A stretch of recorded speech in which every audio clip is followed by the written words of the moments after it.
My name is Brandon Hendrickson, and I'm a guy with a problem. I love IE. I'm in love with IE. I am so in love with IE that I teach with it. I'm starting a school of IE in a few years, but I have a problem. I can't talk about it, or at least I can't explain IE to people who haven't already heard the idea before, or read a few of the books that explain IE. And every time that I try, I get confused, or maybe worse yet, I get animated and excitable, and the people that I'm talking to get very, very, very confused. I don't think I'm the only person who has this problem. And so, what I'd like to present in this online thingamajig we can call IE in 3.5 basic ideas, or how to talk IE to someone who only wants to hear brain science. IE, as a brief excursus, is the brainchild of a number of people, primarily Kieran Egan of the University of Simon Fraser in Vancouver, British Columbia, Mark Fetz, Gillian Judson, Annabelle Canton, and a number of other people who are going to be really ticked off that I didn't include them in this slideshow. My apologies for that. IE is explained in a number of books, most notably the Future of Education, an imaginative approach to teaching, wonderful education, teaching is storytelling, the educated mind, learning in depth, getting it wrong from the beginning, children's minds, talking rabbits, and clockwork oranges, and many, many, many more. They're frankly all worth the time to read. They are some of the most important and exciting things going on in education, and yet they're really hard to get the Cliff Notes version of. I can explain all these books to you, but I've had a hard time explaining IE simply, which is, of course, the purpose of this talk. If you wish to explore IE on your own, I encourage you to go to their website or just buy all of those books from Amazon. All right. So the 3.5 basic ideas that explain IE. The first is this: feeling powers thinking, or emotion powers cognition. Now, this is maybe the greatest advance in cognitive psychology in the last couple of decades. Your mind is not one unified thinking system. We have, in fact, two different types of thinking. One is automatic, the other is controlled. Some of your brain thinks instantaneously, some goes slowly at the speed of language. Some of your cognition is effortless, whereas other of your cognition is effortful. And finally, some of your cognition depends on drawing things from long-term memory, again instantaneously, and some of it really requires your focused working memory to make sense of. These have recently been given a name. System 1, all the things on the left here, and System 2, you saw that coming for all the things on the right. Maybe this is a lot easier to understand, though, if we give examples for this. So, what system are you using if you detect anger? If you detect anger in a voice, do you automatically think about that with your System 1? Or do you have to consciously say, I've heard that tone of his voice somewhere before. What does that mean again? Oh, that's right, he's about to murder me. I hope you can guess from this that that is automatic, for at least most of us. That is System 1. How about the endeavor of focusing attention? System 1, or, yep, you're right, System 2. In fact, attention focusing is maybe one of the biggest functions of System 2. How about the cognition behind a very simple math problem like 2 plus 2 equals, if the number 4 just jumped into your head right there, then the answer should be obvious. That was a fact that was lodged in System 1. Now, the very first time that you did 2 plus 2 equals 4, you had to maybe get 2 pebbles and 2 other pebbles and then recount them from the beginning, in which case that would have originally been a System 2 function, but then you got really good at it. Now it's instantaneous. Now it's System 1. How about a math problem like 37 times 18 equals, if the correct answer doesn't just pop into your head right there, that is defined as a System 2 endeavor, System 2 process. These examples, incidentally, are from Daniel Kahneman's somewhat recent and unbelievably amazing book, Thinking Fast and Slow. A very popular book. It's the sort of book that if you read it at a Starbucks for long enough, people will walk up to you and say things like, "That book changed my life." And if that doesn't happen to you, maybe you should start hanging around the Starbucks that I go to. Why do I have this slide? Oh, that's right. Plato. Plato had this inkling that the mind was not unified, that there are in fact intuitive processes, things that happen automatically, and these things that you have to sort of force to happen, reason, he thought of it as. And his metaphor for these two different types of processing in the mind was a charioteer pulling his two horses. And the idea was the two horses pulled equally the mind, and what was needed is to keep them both in reins together, not to allow the intuition or not to allow the dry reasoning to go off too crazy on their own. This idea is stupid and wrong. It's fun to say that about Plato because he's been dead for 2,500 years and there's nothing he can do to stop me. Recently, and this is again part of that recent paradigm shift in cognitive psychology, the metaphor that's been moved to is not a chariot, but rather system 2 being, well, let's call it a her here, a clever human female who's just graduated from college and is exuberant about having done so, and system 1, which is not a well-trained horse, but which is rather a rampaging elephant. The power differential here should be clear. Now, of course, these systems 1 and system 2 do work together, but we shouldn't be under any illusions who's in charge. Elephants rule. Elephants rule, and one of the most important things for this presentation about IE is that system 1 is shot through with emotion. Elephants rule, emotions rule. Now, this division between System 1 and System 2 isn't just academic.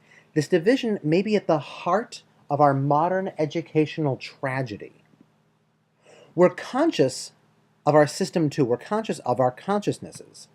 So we identify with it. We think that we are that woman getting the college degree. In reality, however, the overwhelming majority of us is actually rather wild and unconscious. We are mostly intuition. We are more emotions than we are dry reasoning. We need to be clear on something here. This is a paradigm shift. We're comfortable with pitting emotions against thinking, but that is stupid.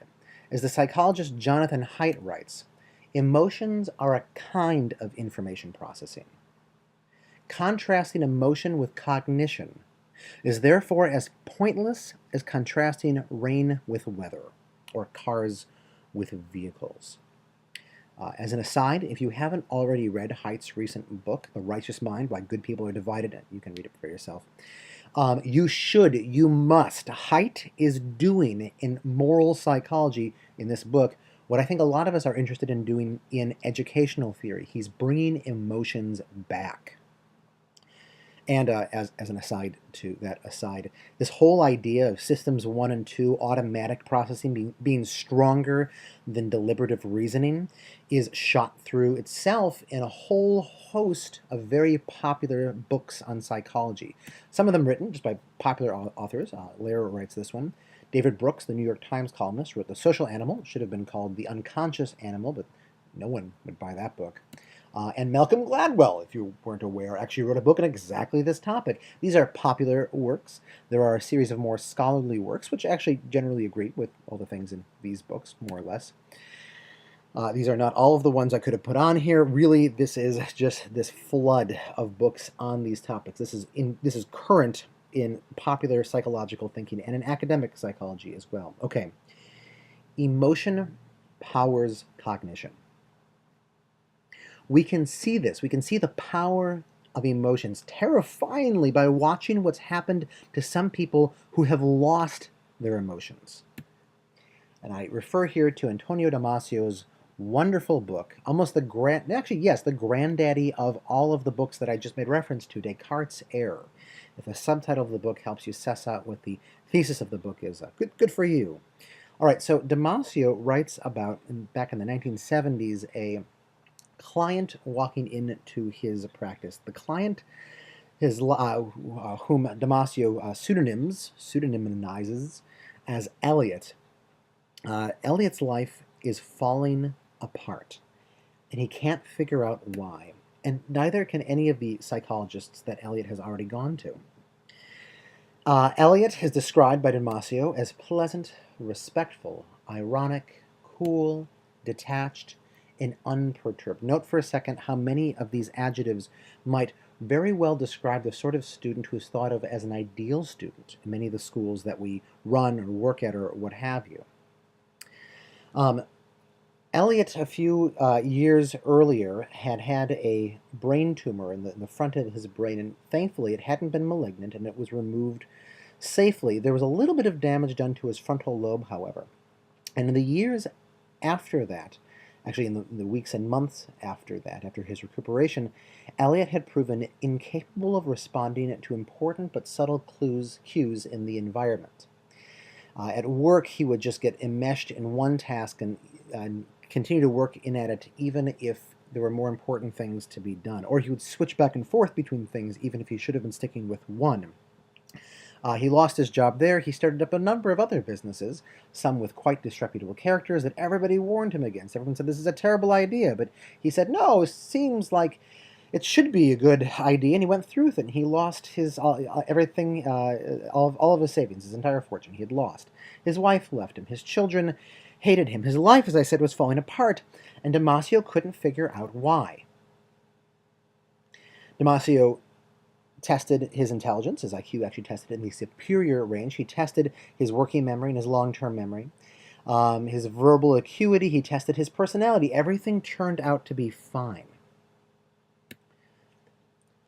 Furthermore, Eliot was smart. Damasio writes, he knew what was occurring in the world around him. Dates, names, details, and the news were all at his fingertips. He discussed political affairs with the humanity they often deserve and seemed to grasp the situation of the economy. This is one clever person. Again, the riddle was, what was the problem?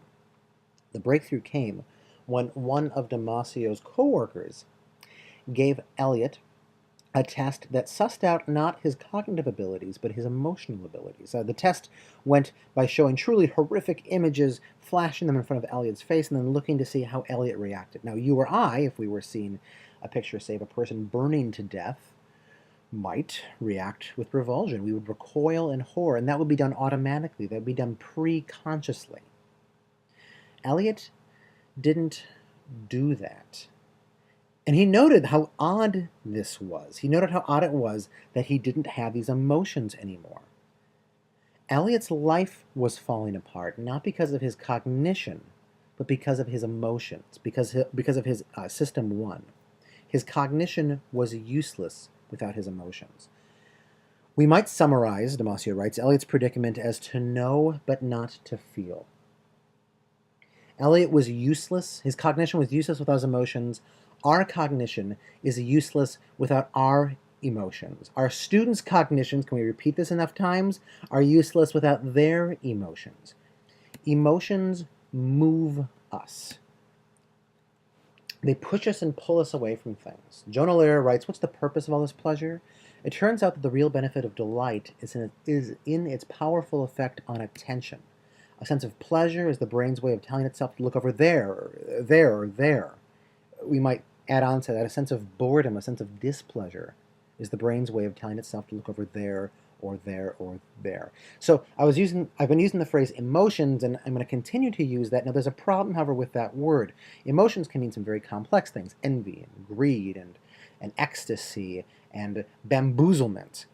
When we're talking emotions here, or at least when I'm talking emotions here, I'm talking about those things, actually, yes, but even more fundamentally of what we might call the basic emotional dispositions. Emotions push us, emotions pull us from things and toward things in the environment. We can think, though, in terms of affect, positive and negative. This is the pull, this is the push, the positive and the negative. Now, humans are not the only animals to have this. This is so deep in our brains because it has been present in the brains of every vertebrate. Wolves have this. When a mother wolf decides whether to lead her young wolf pups, there we go, toward the east or toward the west, she may note certain things in the environment: the presence of green trees, the presence of delicious-looking rabbits maybe on the left-hand side, and on the right-hand side she might see a barren, hellish moonscape. She's going to have a powerful affective draw toward the position on the left and away from the situation on the right. It's not just from vertebrates, though. Even invertebrates, basically anything that moves and has a complex nervous system, has this affect of push and pull. A slug needs to make calculations about where to go in its environment in the same way that we do. This is deep, deep, deep inside of everyone's brains. We are deeply emotional in this positive, negative, push, pull, I should say pull, push there, way. Now, this is a sea change. For 300 years, ever since Descartes, we've identified ourselves as thinkers. We've thought that we'll become better people, that we'll become better learners when we become better thinkers. We need to know that this idea is false. You are not a Vulcan. The idea of Vulcans doesn't even make sense. Eliot was a Vulcan, and he was helpless. We might hypothesize that we have schools for Vulcans. What we need are schools for humans.